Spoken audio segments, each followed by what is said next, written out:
Good morning guys, how you all fine. So आज हम बात करने जा रहे हैं ट्रिग्नोमेट्री की कुछ इंपॉर्टेंट प्रॉपर्टीज़ की कि कैसे अगर इन्वर्स के साथ वही सेम ट्रिग्नोमेट्रिक फंक्शन आ जाता है तो what would be your answer, कैसे उनकी कटिंग होगी, कैसे हम लोग सिर्फ एंगल लिखेंगे या क्या उनकी डोमेन और रेंज होगी। Let's have a look. First property है when you have sine inverse sine theta. Sine inverse sine theta, तो क्या होगा, साइन इनवर्स के साथ साइन की कटिंग हो जाएगी। हमने कटिंग करनी नहीं है, बस एज इट इज लिख देना है सीधा directly theta for all. Theta किसको लाई करेगा, थीटा बिलोंग्स टू जो भी साइन की डोमेन होती है दैट इज -π/2 टू π/2।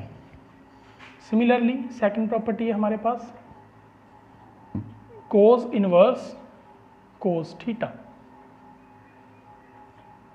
तो इसमें क्या आएगा, again we will left theta that is theta किसको बिलोंग करेगा 0 टू पाई। थर्ड है tan के लिए tan inverse tan theta which is equal to again theta for all. Theta किसको बिलोंग करेगा tan में -π/2 टू π/2। अगर आपको ग्राफ याद है तो ये वैल्यूज बड़ी अच्छी तरह से याद हो जाएंगी। नेक्स्ट आ जाता है कोसिकेंट इनवर्स कोसिकेंट थीटा। ये भी थीटा देगा। मैंने आपको बताया कि कैसे याद करनी। कोसिकेंट भी साइन वाली, कोसिकेंट किसका रेसिप्रोकल है साइन वाले का, तो साइन वाले की रेंज आएगी बट एक चीज़ नहीं आएगी, जिस पे साइन 0 होता है वो वाला एंगल नहीं आएगा। That is -π/2 to π/2 but theta not equals to 0। 0 नहीं होगा क्योंकि 0 पे ये नॉट डिफाइन हो जाता है। नेक्स्ट आ जाएगा आपका secant inverse theta that is secant theta which is equal to theta for all theta belongs to secant cos वाले का 0 टू पाई, और इसमें कौन सी वैल्यू नहीं आएगी जहाँ पे सीकेंट इन्फिनिटी होता है दैट इज π/2 पे। नेक्स्ट इज द लास्ट लेटो that is cot inverse cot theta which is also equal to theta for all theta belongs to, यहाँ पे थीटा किसको बिलोंग करेगा 0 to pi. So these are the values of your inverse trigonometric functions, जहाँ पे inverse function बाहर है और अंदर कोई एक रियल वैल्यू है दैट इज साइन थीटा, कोई भी रियल वैल्यू देगा। अब करते हैं इनके ही रेसिप्रोकल दोबारा से। अभी तक हमारा इनवर्स फंक्शन बाहर था, अब हम अपना इनवर्स फंक्शन अंदर ले जाएंगे और ट्रिग्नोमेट्रिक फंक्शन बाहर लेके आएंगे।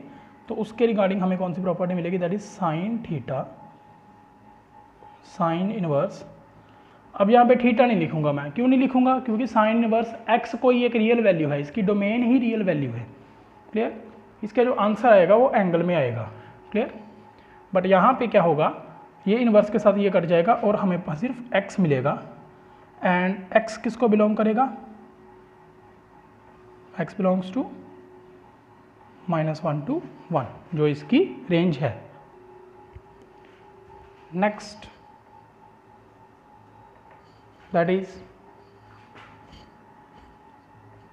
cos of cos inverse x।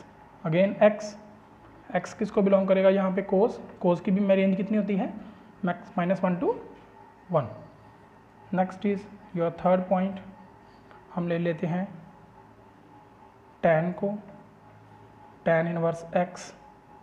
Again x किसको बिलोंग करेगा, tan है, tan की डोमेन कितनी होती थी, कोई भी रियल नंबर फिल कर सकते हो भाई आप x की जगह पे।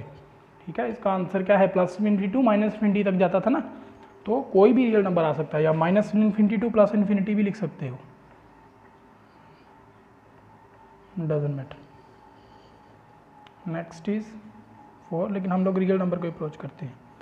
कोट का भी लिख लेते हैं इसके साथ ही, कोट का भी सेम ही रहेगा क्योंकि उसकी सिर्फ डोमेन चेंज होती है, आंसर उसका वही रहता है, रेंज उसकी वही है, सारे के सारे रियल नंबर्स। नेक्स्ट हम लिख लेते हैं कोसिकेंट के बारे में, cosecant into cosecant inverse x.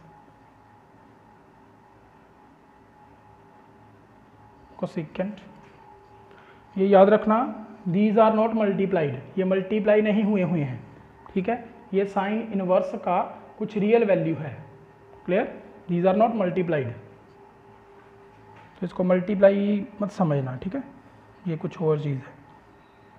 सो यहाँ पे भी वैल्यू आएगी x की, और x की बिलोंग्स क्या करेगा, जल्दी बताओ, x की वैल्यू मैंने आपको ग्राफ में बताया था, -1 to 1 तो रहनी नहीं है, कोई वैल्यू एग्जिस्ट नहीं करेगी, -1 से लेके 1 के अंदर एम्प्टी स्पेस, उसके ऊपर वाली सारी और इसके नीचे वाली सारी, तो हम उसको कैसे लिख सकते हैं, हम उसको ऐसे लिख सकते हैं, -∞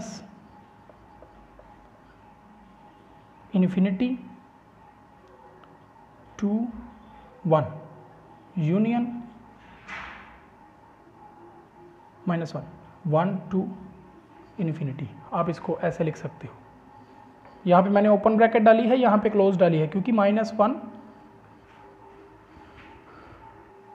-1 इसकी वैल्यू एग्जिस्ट करेगी, ठीक है, तो आपने भी क्लोज ब्रैकेट और ओपन ब्रैकेट डालनी है, क्लोज ब्रैकेट और ओपन ब्रैकेट का आपको मीनिंग पता है।